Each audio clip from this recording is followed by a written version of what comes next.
Небывалое бывает. Автор пилот. Источник сайт Фостор.ру. Я, наверное, скоро уйду. И мне перед смертью хочется поделиться тем необычным, что произошло со мной в моей жизни. Сегодня случайно я впервые увидел этот сайт, где люди рассказывают истории своей жизни, о которых наука сказала бы: этого не может быть. Вот и у меня в жизни были такие мистические, необъяснимые случаи, и я хочу о них рассказать. Первое необъяснимое событие в моей жизни произошло, когда мне было лет 5. Я немножко простыл и стал кашлять. Отец взялся меня лечить, поставил горчичник. Через некоторое время он стал мне жечь спину, и я попросил отца его снять. Отец ответил, что еще мало времени прошло, и надо немножко потерпеть. Чтобы я не хныкал, взял меня на руки и стал ходить по комнате, из стороны в сторону. Я лежу, значит, у него на руках. На спине горчичник немного жжет. Отец ходит туда-сюда, а я смотрю в потолок, который проплывает надо мной. И вдруг белый потолок, который был там наверху, резко приблизился прямо к моим глазам. Я увидел, что потолок оказывается вовсе не гладкий, как я думал раньше, а вблизи он шершавый, какие-то вытянутые бороздки тонкие на нем. Рассматриваю с интересом эти микроузоры, а потом вдруг думаю, как же я оказался у потолка, прямо уперся в него глазами. Меня что, отец руками вверх поднял? Оборачиваясь, вишу под самым потолком в углу нашей комнаты, вижу всю квартиру сверху вниз. Вот мать сидит на диване, что-то вяжет. Вот ходит по комнате отец. У него на руках я лежу. Я замер. Интересно-то как. Я еще ни разу не видел нашу квартиру с такой точки зрения, с высоты потолка. Тут мать отцу и говорит: «Вовка, да сними ты с него этот горчичник. Вон бедный ребенок уже и плакать перестал». А я не плачу, потому что у меня ничего не болит. Я под потолком, а не там внизу лежу на руках у отца.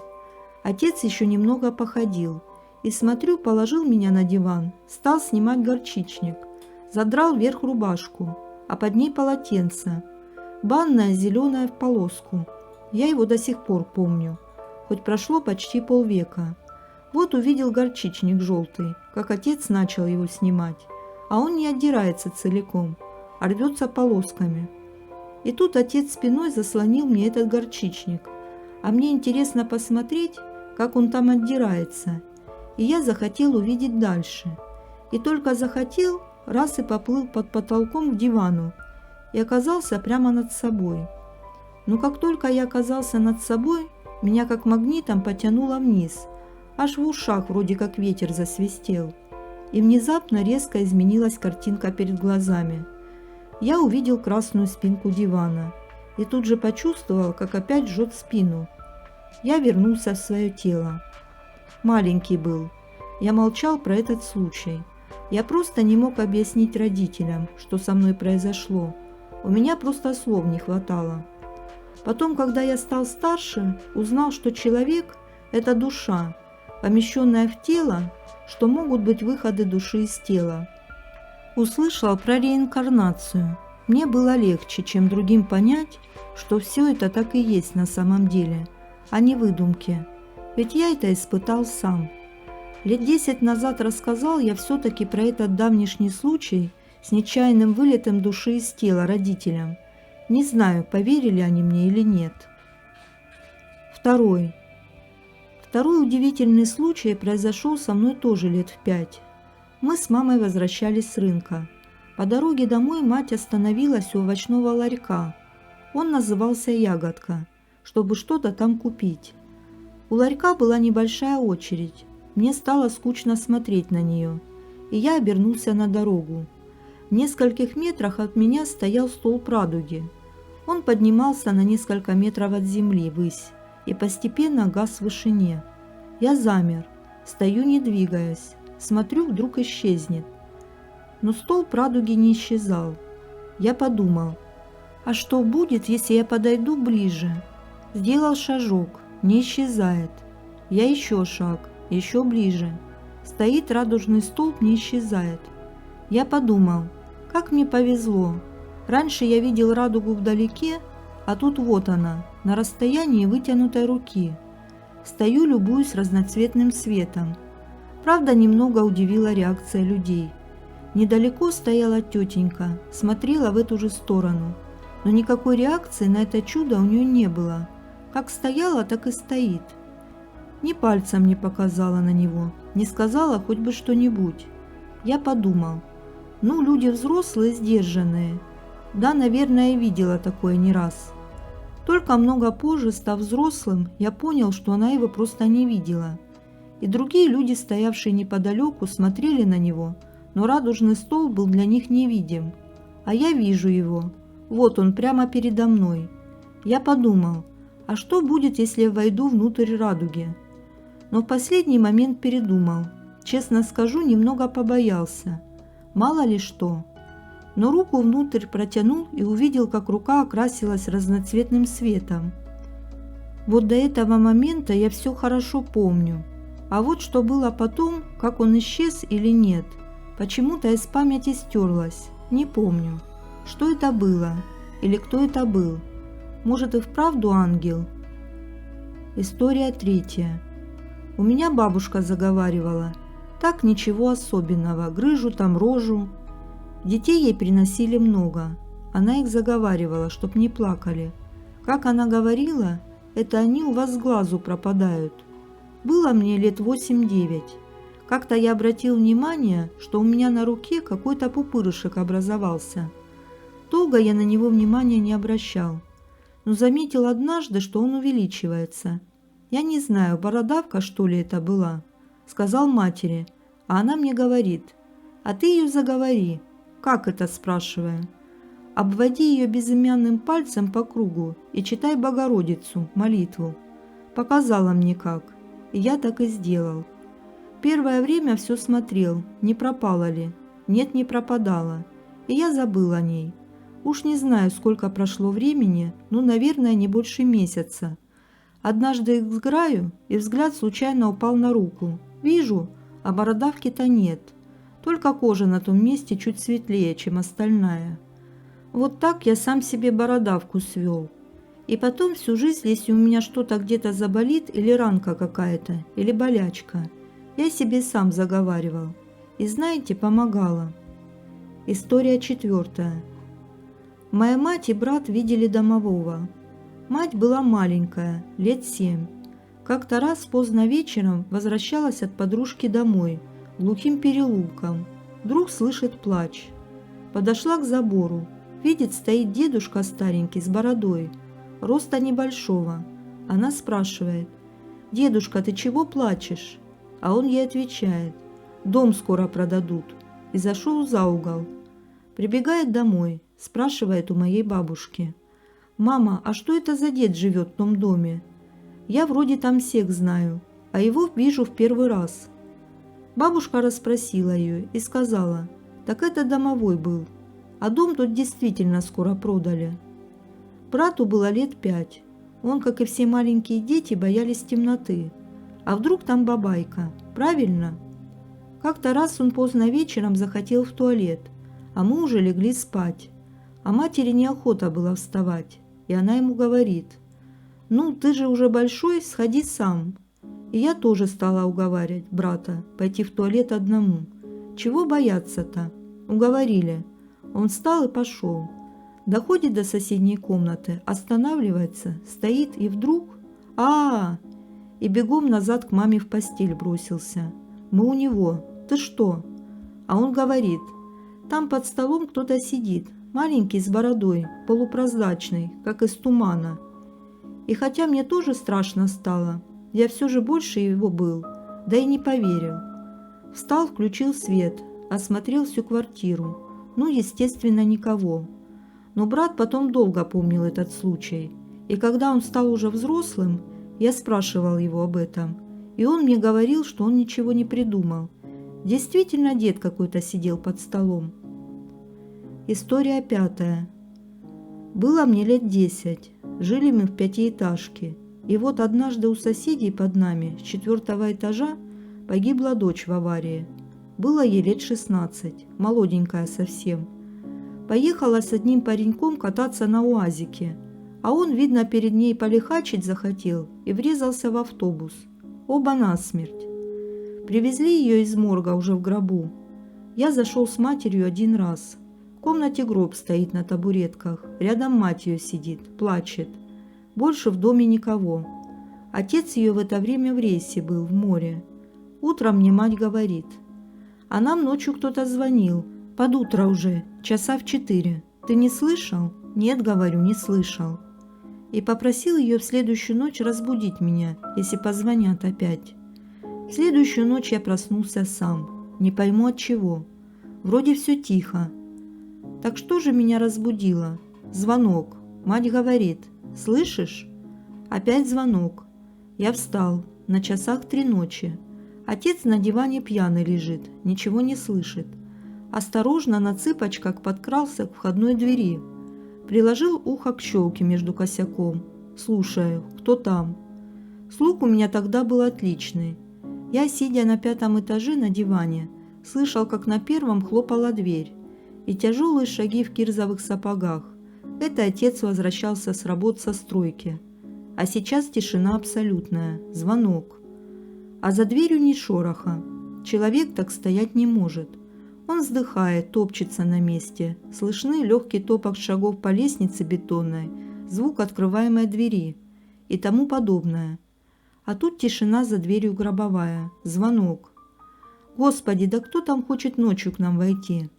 Кто стоит 3 часа ночи за тонкой дверью в полуметре от меня? Я стоял возле двери, боясь громко дышать, вслушивался. Дверь бы я не стал ни за что открывать, даже если бы мне приказали это сделать. Я понял, кто это звонила. Она умершая. Необъяснимо откуда, но я это понял кристально ясно, стоя ночью за дверью, в полуметре от нее. Звонков больше не было. Ушла? Но я не слышал никаких шагов уходящего человека, даже самых легких. Так кто же это мог быть? Скептики скажут: да это, наверное, был кто-то из соседей. Тетя Лида, мать умершей. Но что ей может быть нужно от спящих людей в 3 часа ночи? Да я бы обязательно услышал ее вздохи и шаги. Соседи? Но невозможно закрыть дверь без единого звука. Да и спят они, как и мы. Днем ее похоронили, и больше ночью к нам не звонили. История 6. Матушка моя с Волги, а отец с Камчатки. Как он туда попал? Мать его родом была из Амурской области, село Среднебелое, из амурских казаков. Семья ее была большая, работящая.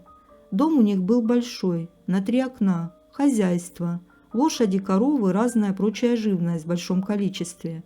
Пахали, хлеб съели, сами себя кормили. В 1930 году их объявили кулаками, как мне отец рассказывал, а ему его мать, моя бабушка. Власть тогда в деревне была у разных босяков, которые работать не хотели, а выпить любили. В общем, стали они врагами народа. Спасибо большое добрым людям.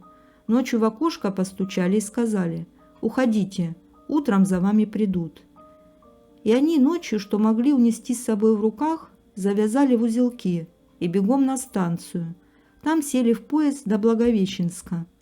Вышли с поезда, но куда идти? А там был пункт вербовочный на Камчатку. Ну что делать? Поехали туда. Плыли на пароходе где-то с неделю. Приплыли. Первым делом давай строить землянку. Жить-то негде. В этой землянке отец мой потом и родился. А брата бабушки все равно потом расстреляли в 1937-м. И там достали. Фамилия ее была Рощупкина. Было отцу лет 30. И как-то раз его друг уговорил съездить в отпуск на Волгу. Вот там он и познакомился с моей матерью. Приехала она на Камчатку. Жил отец в бараке деревянном. Ну, стали жить.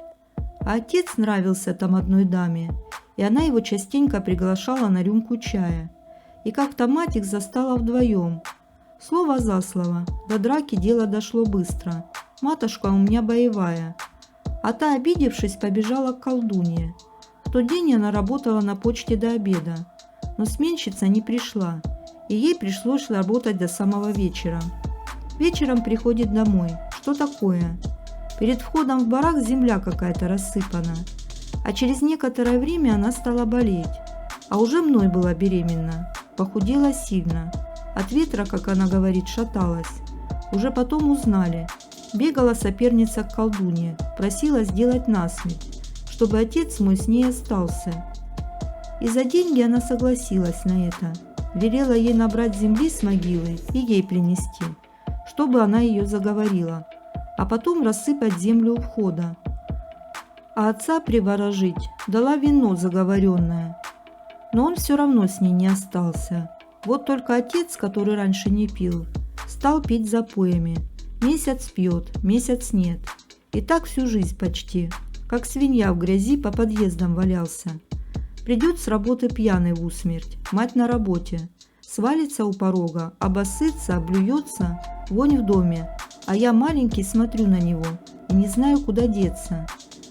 Когда мы уезжали с Камчатки в 1990 году, у меня брат попал в очень нехорошую историю. Не буду о ней говорить.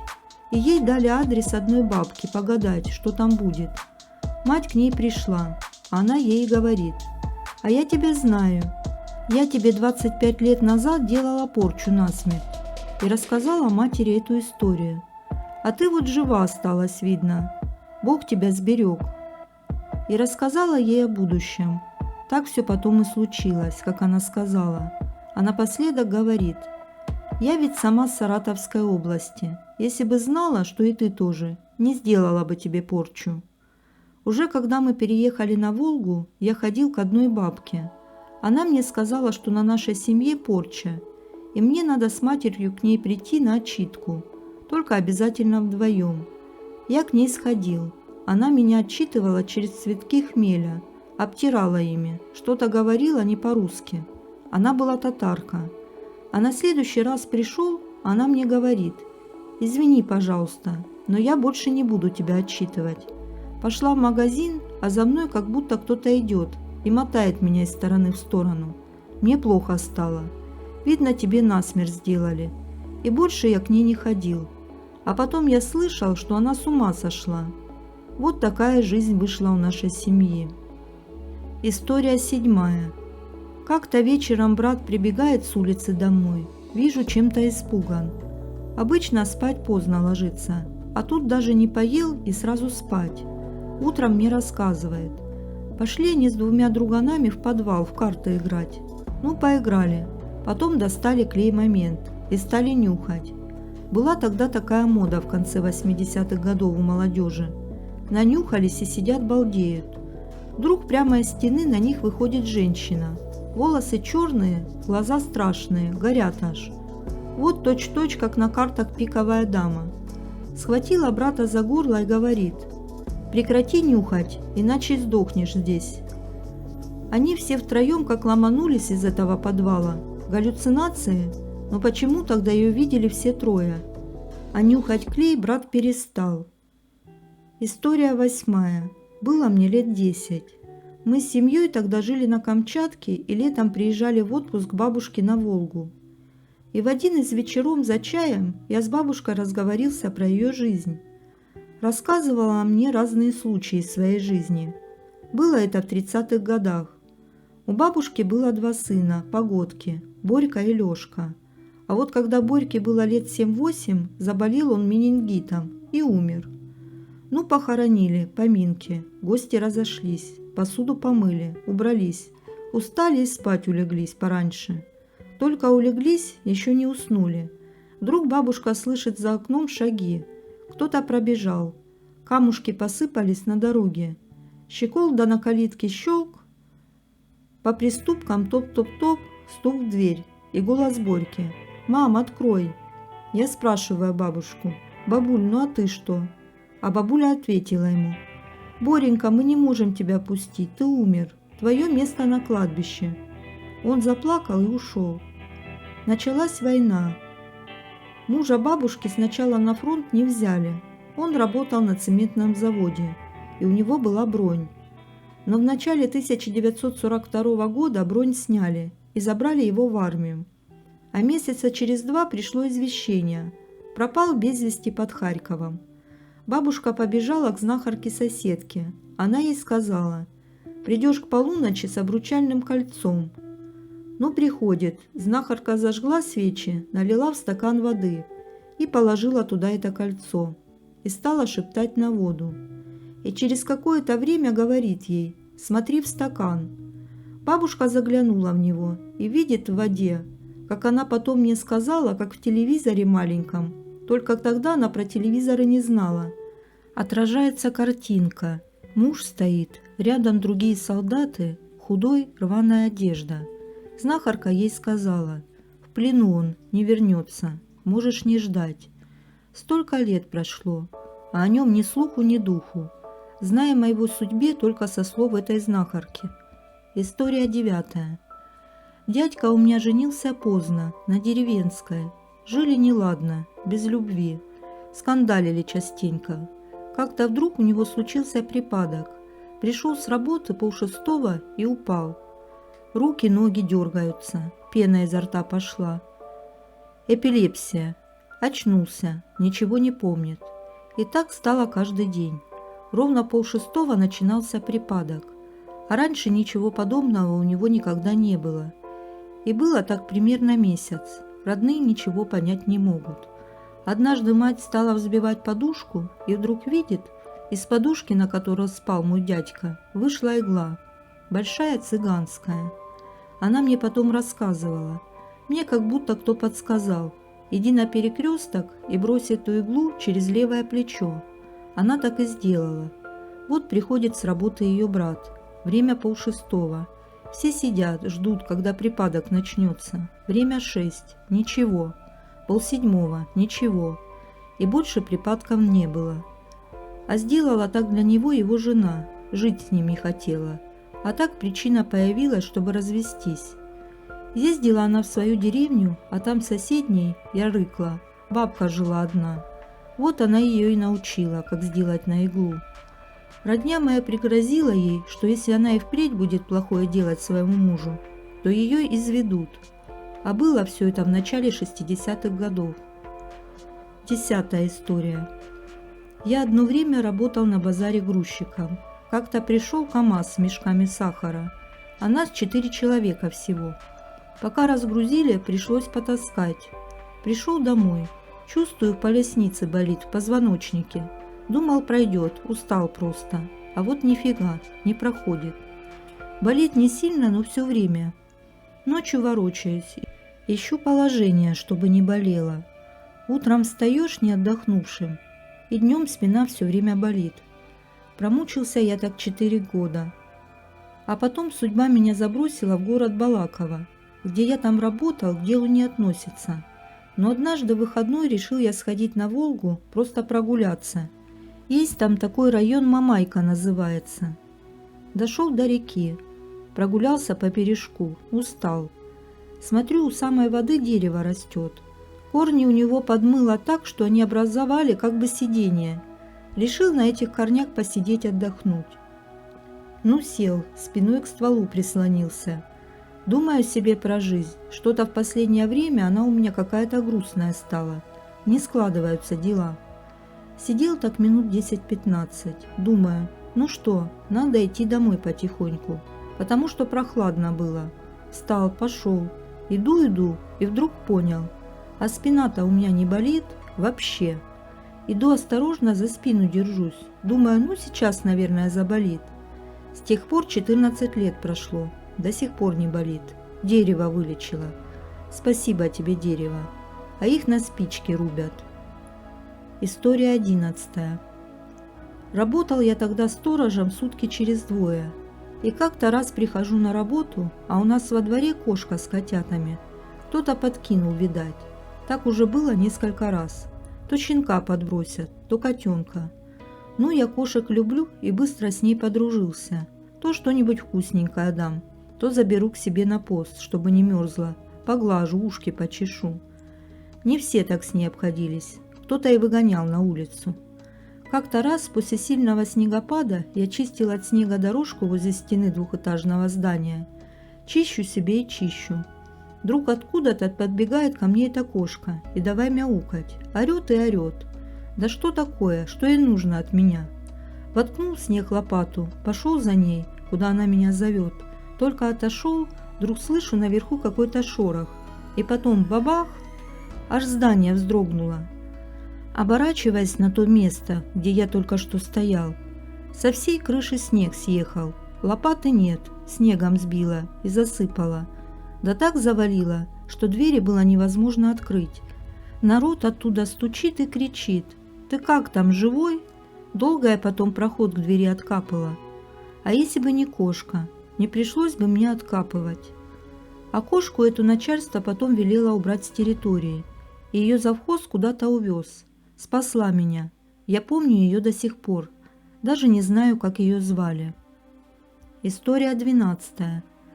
Лет 10 назад я увлекся звездным небом. Захотелось узнавать на небе созвездия, узнать названия ярких звезд. Купил атлас звездного неба, стал по поздним вечерам, а иногда и ночью выходить из дома на огород и определять, какое созвездие у меня над головой. И довольно скоро я уже мог это делать легко. Узнавал без подсказки все крупные звезды. Как-то под закат вышел покурить на огород. Посмотрел на небо. Некоторые яркие планеты были уже видны. Вот Венера, вот Марс. Их-то я уже узнавал сразу. Блин, спички дома забыл. Сходил за спичками, вернулся обратно, закурил. Посмотрел на запад. Вот яркая звезда Венера. Стоп, какая Венера? Она же вон там, ниже. А что же это за звезда? Из какого созвездия? Стал смотреть, что за созвездие. Определил. Сейчас уже и не помню какое. Нет в нем такой яркой звезды. Может, Юпитер? Да нет, вон он. Вижу его отлично. Он в стороне. Да что же за звезда такая? Яркая, большая. Не должно на этом участке неба быть такой яркой звезды. Точно помню. Так, стоп. Когда я уходил за спичками, этой звезды, по-моему, не было. Иначе я бы ее сразу заметил. Но точно не было. Это что ж тогда такое? Что за непонятный объект? И тут я говорю этой звезде: «НЛО, НЛО, а я тебя вижу». Только сказал, звезда дернулась и медленно полетела вбок. Одновременно стала тускнеть, а я ей: «Все равно вижу, все равно вас вижу». И тут эта звезда погасла, стала не видна, а я им: «А вот теперь не вижу, молодцы, хорошо замаскировались». И все, больше я ее не видел. Докурил, постоял и домой пошел. На следующий день под вечер выхожу на крыльцо. Сел, начал кроссовки надевать. И тут случайно поднял голову. Над деревом горит яркая звезда. И тут же погасла. А было еще светло. Я не понял, что это было, и быстро о ней забыл. Где-то дня через 2 стою на крыльце, также случайно поднял голову. А над соседской крышей яркая звезда. И тут же погасла, как только я ее увидел. Да что такое, ё-моё? Они что, за мной следят, что ли? Где-то месяц прошел, лето уже кончаться стало. А я тогда сторожем работал в одном госучреждении. Вечером часов, наверное, в 11 вышел я обходить территорию. Дошел до ворот, посмотрел. Никого нет. Развернулся и обратно пошел. Вдруг вижу впереди меня на небе из-за веток дерева какое-то свечение желто-розовое. Луна, думаю, светит красиво. Подожди, какая луна? Луна за зданием. Мне ее не должно быть видно. А что же это за свет такой непонятный из-за веток идет? Я пошел ближе к этому дереву. Смотрю, из-за веток показалась ярко-красная звезда. Вот такого же цвета. Когда самолет летит, у него мигает на крыле. Самолет, что ли? Ого! Еще одна и еще одна. 3 в линию. В небе не очень высоко, да и расстояние до этих огней метров 50. Вот они недалеко передо мной. Что это? Похоже на иллюминаторы, как у самолета. Только между ними расстояние несколько метров. А сам этот объект, метров 20. И тут этот объект как бы мигнул мне, у меня было такое впечатление, и из крайнего иллюминатора вышел луч белого света. Дошел до среднего, а затем до 3-го. И так 2 раза пульсировал. А потом огни погасли. Я больше ничего не видел, кроме темного неба. Постоял, ждал. Может, еще что-нибудь, но нет. Больше не было ничего. Я побежал рассказывать ночной смене, как к нам сюда НЛО прилетело. Но мне не поверили, по-моему. Поулыбались и занялись своими делами. Я думал, завтра полгорода будет говорить про НЛО, в газетах напишут. Нифига, тишина. Неужели никто его не видел, кроме меня? История 13. В конце 2002 года судьба меня забросила в город Балаково. Устроился я там на работу. Снял однокомнатную квартиру. Жил не один. Комната пустая, мебели почти нет, кровать до кресла. Стал обживаться потихоньку на новом месте. А была зима, темнеет рано. И стал я замечать, что мне вечерами одному в этой пустой квартире как-то не по себе. Как будто смотрит на меня из угла кто-то. Я темноты не боюсь.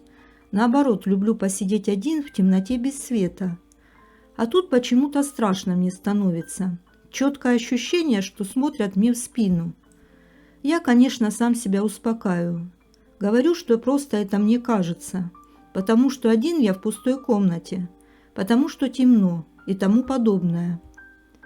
Дня через 3 решил я помыть полы. А так как швабры не было, то пришлось пол мыть руками. И вот мою я пол, ополаскиваю тряпку в ведре. И вижу, на тряпке прилипли волосы. Черные такие, сантиметра 4-5. И не прямые, а почему-то витые, как у козла, что ли. Странно, думаю, откуда здесь шерсть? В доме кроме меня никого. Может, до меня кто здесь жил с собакой, вот и осталось от нее в наследство. Прошла неделя. На полах опять пыль. Надо мыть. Мою. Что за хрень? Опять на тряпке черные витые волосы.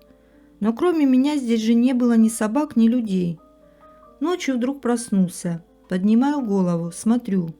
Напротив меня в кресле сидит кто-то. Темно, не видно толком, кто это. Какая-то туша черная и волосатая. Увидел, что я проснулся, зарычал и кинулся на меня. И тут я проснулся по-настоящему. Естественно, в комнате кроме меня никого нет. А я что-то от пережитого страха так разозлился. Да как гаркну, да пошел ты! Перевернулся на другой бок и стал опять спать. С этого момента как топором отрубило. Больше он мне во снах не приходил. И взгляда я из угла не чувствовал. А вот про шерсть на полу что-то не помню. Вроде ее почти не стало. Я не атеист и не материалист. О том, что есть домовые, нечистая сила, я знаю. Поэтому я к этому явлению отнесся довольно спокойно. Я их не боюсь. Сделать мне что-то плохое они едва ли могут. Ангел-хранитель всегда со мною, да и Пресвятая Богородица, если что, поможет. Я так думаю. А история эта имела продолжение. Уже под конец моего пребывания в Балаково лежу я как-то в ванне, греюсь. В квартире холодно, батареи еле теплые. Гляжу в потолок и вдруг замечаю, что в потолке, а он был обклеен каким-то типа пластиком, воткнута иголка. Но как может иголка оказаться воткнутой в потолок? Ладно, на полу бы я ее нашел, уронили. А то ведь до потолка рукой не достанешь. На табуретку вставать надо, думаю. Ребята, тут кто-то колдовством занимался. Вытащил я ее из потолка, читая «Отче наш», и выбросил в окно. А через несколько дней уехал домой. Что там и как было в этой квартире после меня, не знаю. А было это, если кто из балаковских прочтет, в доме 116, на улице Чапаева. А квартиру не скажу, не надо, а то еще люди бояться будут. История 14.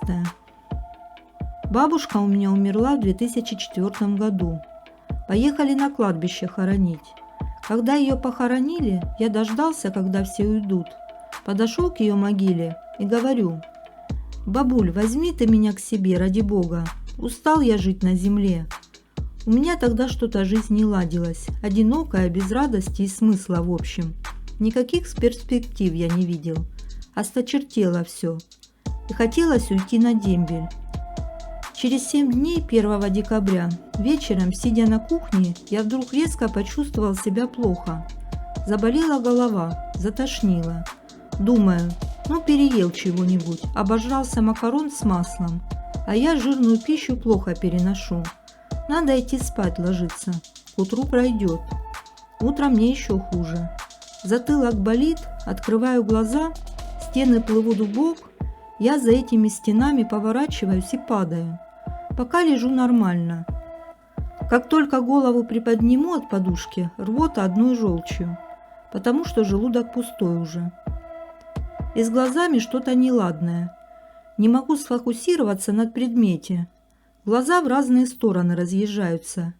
2 дня лежал. Думал, все пройдет. Не проходит. На 3-й день родители вызвали скорую. Мне говорят: давай в машину, в больницу повезем. Я встал. У меня рвота опять. Я им говорю: пока довезете, я вам всю машину облюю. Остался дома. Потом стало немного легче. Но все равно тяжело было. Всю зиму пролежал. Из дома почти не выходил. Иду в магазин за хлебом, шатаюсь. Меня все время в одну сторону заносит. Люди думают, пьяный. Настала весна. Думаю, валяюсь как труп. Надо ходить гулять. И стал через силу прогулки делать по заброшенной железной дороге. Туда иду, еле тащусь. Обратно вроде нормально. Голова не кружится. И мне потом где-то полгода снился иногда один и тот же сон. Стою на кладбище, возле какой-то могилы. Она вдруг проваливается, и я падаю в эту яму. Или ночью просыпаюсь и иду к окну. Чувствую, меня кто-то зовет. Подхожу, поднимаю занавеску. А там бабушка в белом саване стоит. Меня рукой к себе манит. Мне страшно. И тут я просыпаюсь по-настоящему. Но постепенно мне стало лучше, и все прошло.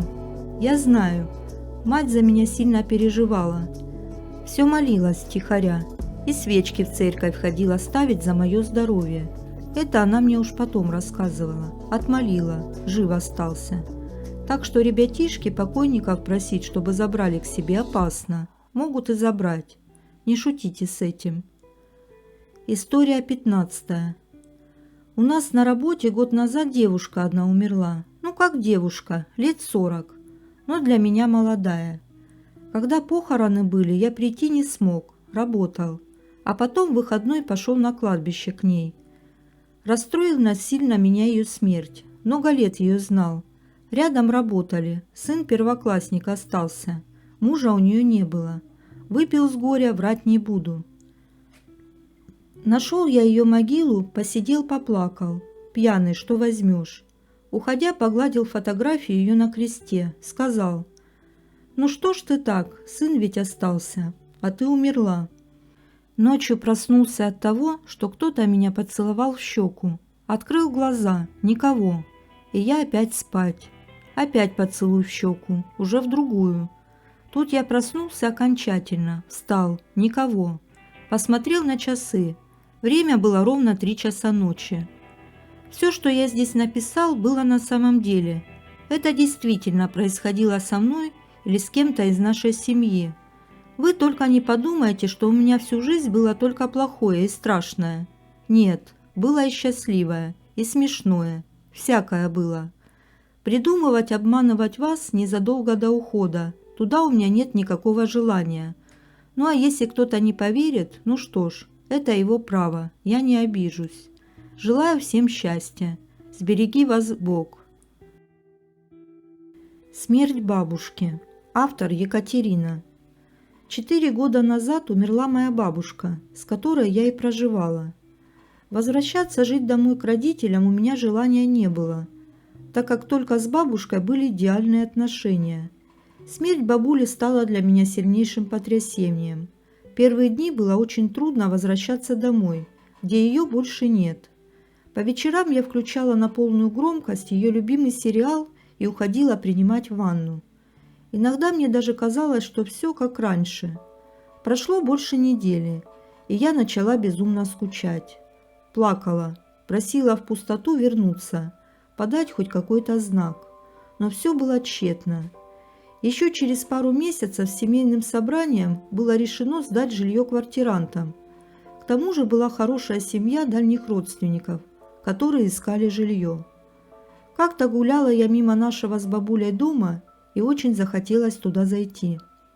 Вошла под предлогом забрать варенье, а гостеприимные квартиранты уговорили остаться меня за ужин, за которым была проведана мне история. Далее со слов квартирантки. Спим с мужем, уже ночь была.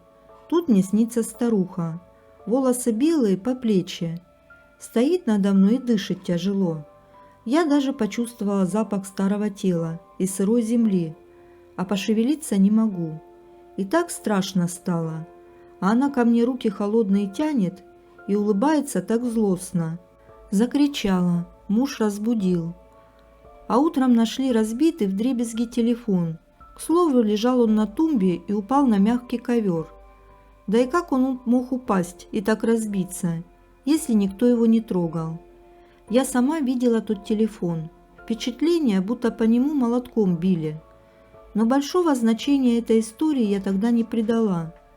Через полгода квартиранты съехали, и я была счастлива снова вернуться в наше с бабулей уютное гнездышко. И все было хорошо, но недолго. Как-то в один день я проснулась от странных звуков, тихих, но настойчивых.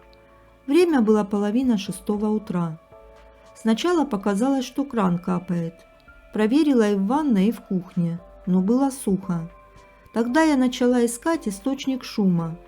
Но остановившись посреди коридора, я отчетливо понимала, что звук исходит словно из меня. Шаг влево, шаг вправо, и все не то. Но встав обратно, я снова слышала его. Он был словно из моей головы. Подумав, что звук идет от соседей сверху, пошла спать. Но это стало повторяться ежедневно. Опросив всех соседей, сделала выводы, что они никаких шумов не издают. Сосед сверху даже любезно предложил встать пораньше и тоже послушать, но он ничего не слышал. А я каждое утро просыпалась в 5:30 утра и становилась посредине коридора в раздумьях, что бы это могло быть. Еще через какое-то время я начала отчетливо слышать по ночам шарканье тапок. Точно тот же звук, когда бабуля ходила по ночам, будучи живой. Мне было не страшно. Я охотно верила, что она со мной, ведь прошел уже почти год с момента ее смерти, а я все еще очень скучала. Но дальше становилось все необъяснимое. Я слышала вздохи из соседней комнаты. Шаги не прекращались ни в одну из ночей, а звук капающего крана становился только громче, и мне стало страшно. Как-то, боясь оставаться одной, позвала своего молодого человека в гости. К слову, он пару раз уже оставался со мной на ночь, так что мои сказки его не пугали. Вечер прошел спокойно. Прогулялись и спать. Проснулась я от того, что он нервно дышит и трясется. Я, не открывая глаз, спросила его, в чем дело, но ответа не было. На слух я начала понимать, что не все в порядке, и посмотрела на него. В свете уличного фонаря я увидела на его лице гримасу ужаса и слезы. Мне стало страшно, как никогда.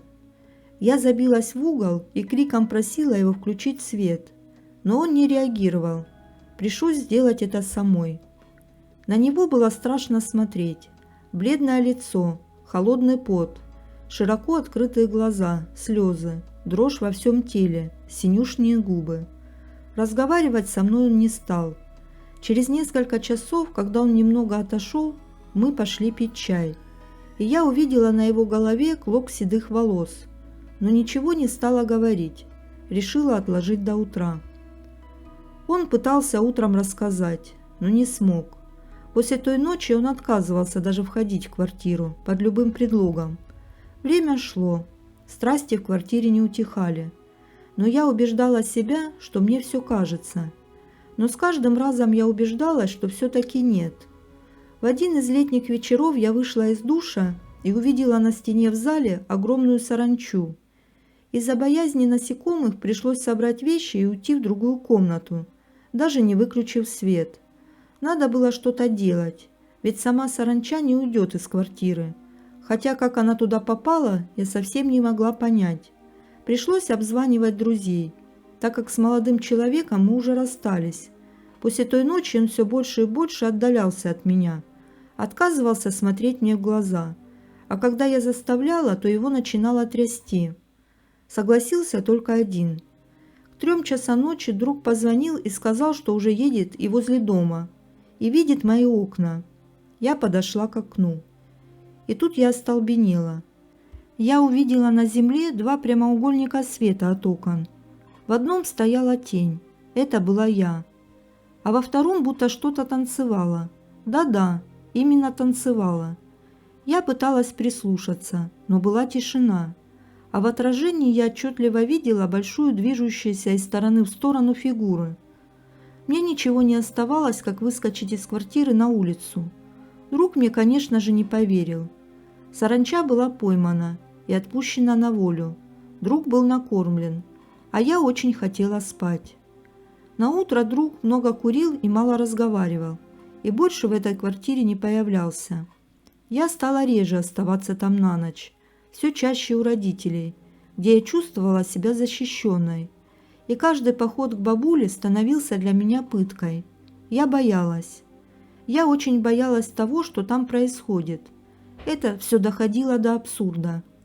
Перед тем, как открыть дверь, а их там было 2, железная и внутренняя деревянная, я звонила в звонок или стучала, потом открывала первую дверь, приоткрывала вторую, протягивала руку в коридор, включала свет и только после заходила.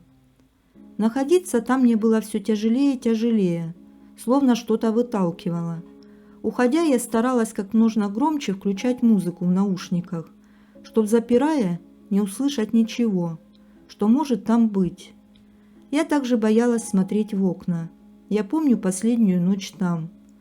Я слышала эти шаги. Я чувствовала холод возле кровати. Я ощущала тяжелое дыхание и эти чертовы звуки капель. Все в те же 5:30 утра. В конечном итоге я отказалась туда ходить. Еще через полгода квартиру продали. Мы с мамой и тетей собирали вещи.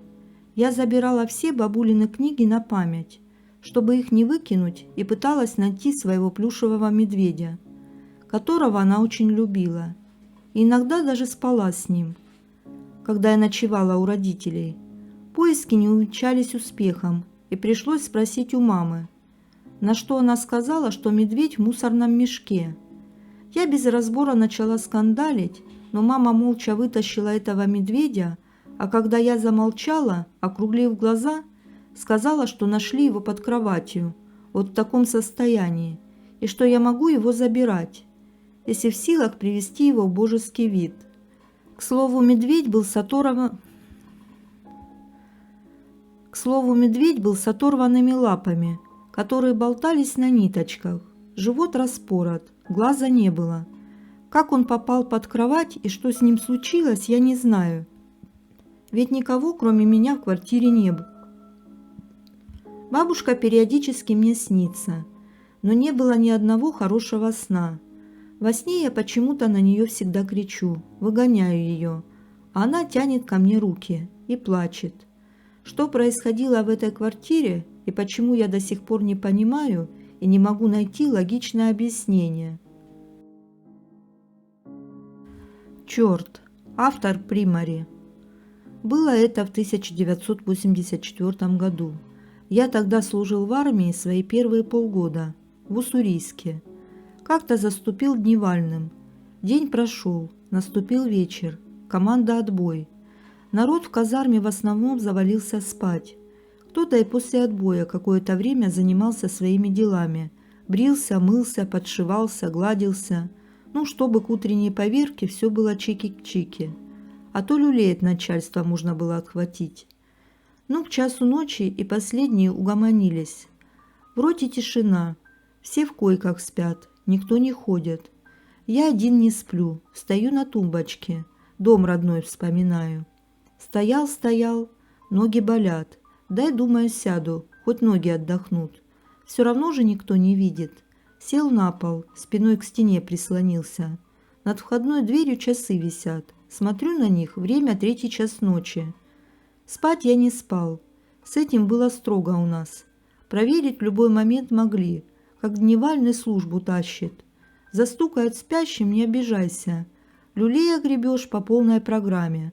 А потом замучишься бегать по плацу в противогазе, круги наматывать. Я это так подробно объясняю, чтобы вы поняли. Я действительно не спал. Хоть спать хотелось сильно. Состояние такое, как в полудреме все время, заторможенное. Тебе что-то говорят, а до тебя не сразу доходит. Вдруг слышу в тишине справа легкий скрип двери. Шевелится лень. Я чуть повернул голову. Вижу, дверь в бытовку чуть приоткрыта, и в эту щель высунулась голова. Мысли в голове замедленные. Кто это может быть? Вроде все из бытовки давно уже ушли, вон и свет выключен. Тот, кто там был, осмотрелся. Видит, центральный проход пустой. Осмелел. Открыл дверь шире и сделал шаг вперед с явным намерением выйти из бытовки. И тут он посмотрел на меня, и наши глаза встретились. Я его в этот момент хорошо рассмотрел. Волосы на голове серо-пепельные, как будто седые и грязные, завитые, всклоченные, как мочалка. Цвет кожи лица зеленовато-синюшный, нос вот настоящий свиной пятак. Над волосами мочалкой выглядывает 2 черных рожка. Секунды 2 мы смотрели друг на друга. Он, видно, по моим глазам понял, что я его вижу, и тут же отпрянул назад. Несколько секунд я сидел ошарашенный. Черт, что ли? Я встал и пошел смотреть бытовку. Странно, но испуга никакого не ощущал. Подхожу к приоткрытой двери. Там темнота. Прячется от меня за дверью. Открыл дверь нараспашку. Никого. Захожу в бытовку. Включаю свет. Пусто. Может, спрятался в сушилку? Дергаю дверь в сушилку. Закрыто. В общем, никого нет.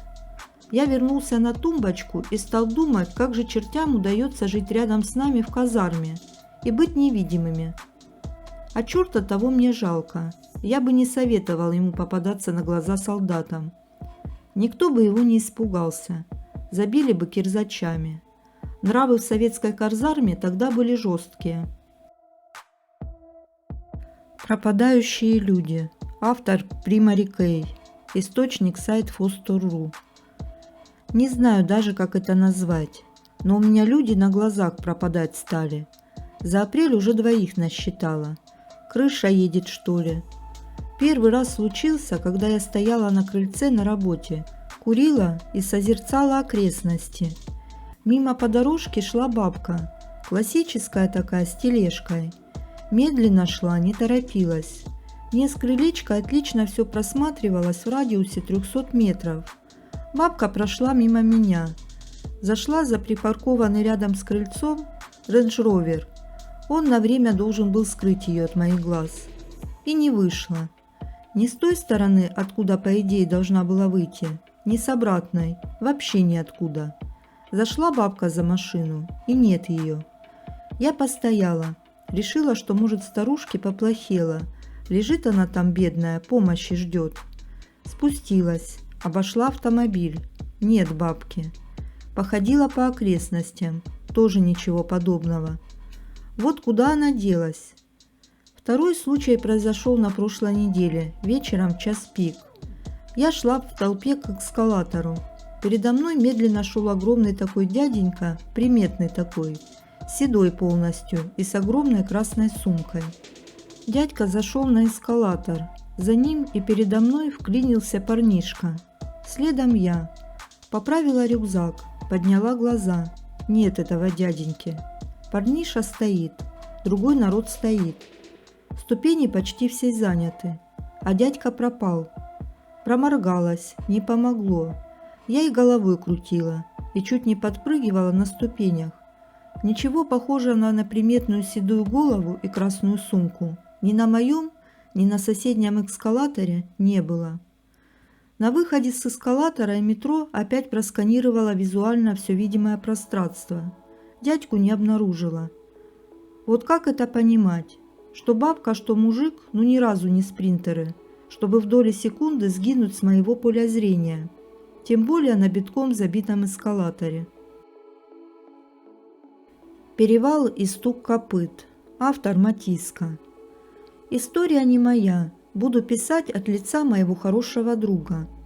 Стоит заметить, что человек взрослый, адекватный, и не доверять его словам у меня нет причин, особенно зная особенности той местности, в которой это произошло. Есть у нас на Кавказе перевал, именуемый Шаумянским. Место не из приятных. Горная дорога с одной стороны скала, с другой обрыв. В некоторых местах почти под 100 метров. И такая веселая дорога за малым почти 12 километров. Так вот, 2010 год, Шаумян. Еду я с командировки 3 ночи, толком не спал. Но уж больно домой хотелось. Выехал в ночь. Въехал на перевал, чую, совсем меня рубит. Решил, что перееду перевал и остановлюсь на обочине вздремнуть, хоть на полчасика. Сделал музыку погромче, вроде полегчало. Переехал я перевал, ну, думаю, все. Здравствуй, ровная дорога. Но недолго я радовался. Вот знаешь, бывает под утро дурацкое такое время, когда вроде еще не светло, но уже и не темно. Вот как раз в такое время я выехал на трассу. Но еще еду по горам. Раскурил сигарету, курю. Потом смотрю, впереди что-то белое на обочине стоит. Почему-то мелькнула мысль, что это простыня висит на дереве, так как это нечто не было каким-то прозрачным. Да, мысль странная, но более логичного объяснения найти не мог. В этот момент заглючивает радио и просто начинает шипеть. Включил. Еду уже в тишине.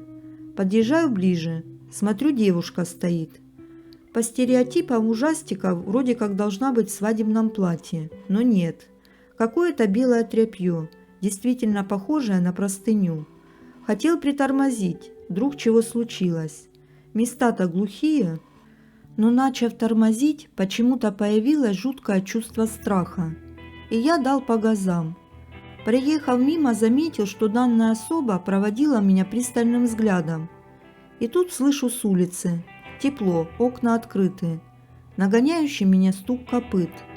Смотрю в зеркало заднего вида и чувствую, что кукушка моя съезжает со скоростью света. За мной бежит девушка с обочины на ногах, судя по стуку копыта.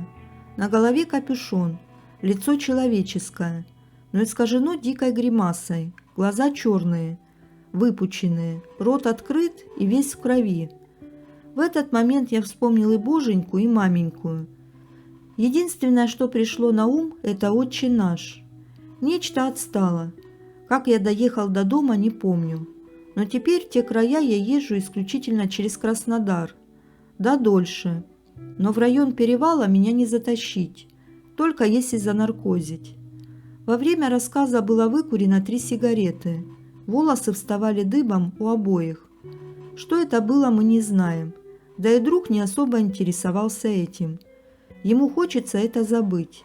Думаю, что он и мне бы ничего не рассказал, если б не знал моего интереса к мистике в реальной жизни. Невезучие. Автор Ким. Источник сайт Фостор.ру.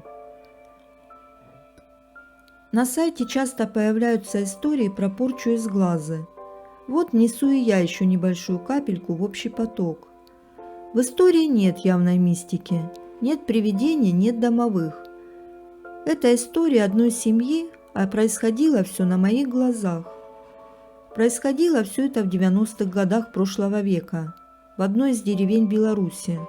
Жила семья, обычная, мама, папа, сын. Сыну было на то время лет 27-30, точно не помню. Мама была женщиной едкой на язык, да и вообще, на мой взгляд, неприятной особой. Отец был здоровенным мужиком, именно мужиком, мог все, в том числе и погулять. Сын был чуть помельче отца, но тоже крепок здоровьем, весельчак и любитель беленькой. В один из зимних дней Олесь, отец, задумал распилить привезенные из леса дрова. Самый быстрый и дешевый способ на тот момент – это циркулярная пила, которая приводилась в движение от тракторного вома. Надо было для этого процесса 2 человека, в идеале 3. Олесь позвал своего старого друга Роберта. Была зима, снег, скользко, и Олесь во время работы поскользнулся, упав прямо на вращающийся диск пилы. Так как они были вдвоем, то мгновенно остановить пилу не получилось, а когда Роберт ее остановил, Олесь был разрезан наискосок, от плеча до пояса. Не буду про скорую и прочее, просто скажу, что Олесь благодаря богатырскому здоровью прожил еще сутки. После похорон вдова как взбесилась. Она преследовала Роберта везде, обвиняя его в смерти своего мужа и угрожая жить сосвету. В то время ее не раз замечали возле дома одной семьи, где бабушка пользовалась дурной славой. Мимо их дома обычно проходили со скрещенными пальцами. Однажды утром после выходных Роберт не вышел на работу, а был он бригадиром строителей. Это сразу там заметили. Нашли его в хлеву. И пролежал он, похоже, с субботы, а так как жил он один, то никто его раньше не хватился. У здорового мужика, ничем не болевшего, отказало сердце. Похоронили и Роберта. Вдова Олеся Анюта не то чтобы злорадствовала, но видно было, что была довольна. Прошло какое-то время, и сын привел в дом невестку. Была она разведенная с ребенком, да еще и не местная, что сразу сказалось на отношении свекрови. Невестка забеременела, но проходила беременность тяжело. В итоге ребенок умер вскоре после рождения. Миша бросил жену и ушел на вольные хлеба. Врать не буду, не знаю, была ли довольна мама. Прошло еще немного времени. Миша пил, гулял, веселился. Однажды они с друзьями решили съездить на танцульки в другую деревню, усевшись вчетвером на один мотоцикл «Урал» с коляской. На одном из поворотов водитель не справился, и вся компания влетела в стену сарая. Травм было много, некоторые тяжелые. На Мишке же не царапины. Смеялся над всеми. Но спустя время уже в больнице пожаловался на боль в животе. Из кабинета осмотра он живым уже не вышел. Видимо, благодаря наследственному здоровью он прожил несколько часов с разорванными внутренними органами. Я не медик, передаю со слов очевидцев. После смерти сына Анюта прожила еще несколько лет и тоже ушла. Вот такая история одной семьи, от которой ничего не осталось. Вам решать, есть здесь мистика или нет. Никто не знает, какие вопросы Анюта решала с той старухой. Но вся деревня была убеждена, что Роберт умер отнюдь не случайно. Украденная любовь. Автор Ким. Источник сайт Фостор.ру. Давненько мы про порчи из глаза, привороты не говорили. Читал тут коммент про деда Петю и вспомнил одного из своих бывших родственников. Не видел я его никогда живым, лишь был на его могиле и знаю историю от его жены, теперь тоже покойной, дочери ныне здравствующей и внучки, тоже процветающей. В общем, из кусочков и лоскутков собрал я для вас историю любви Пети и Тани. А началась эта история еще до войны, Великой Отечественной. Жили в одном из сел России 2 молодых человека, девочка Таня и мальчик Петя. Оба были из семей вполне приличных, работящих, и никто их не сватал. Сами встречались, любились, объяснялись, и когда подошла пора, с согласия родителей поженились. Пришла война, Петр ушел на фронт.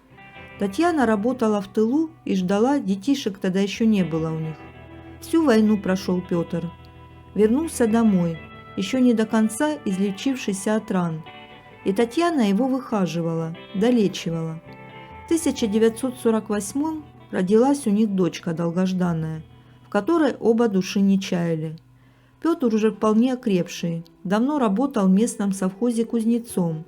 В общем, жизнь была ровной, со своими радостями и мелкими горестями, пока все не рухнуло в один день. Петр не пришел домой.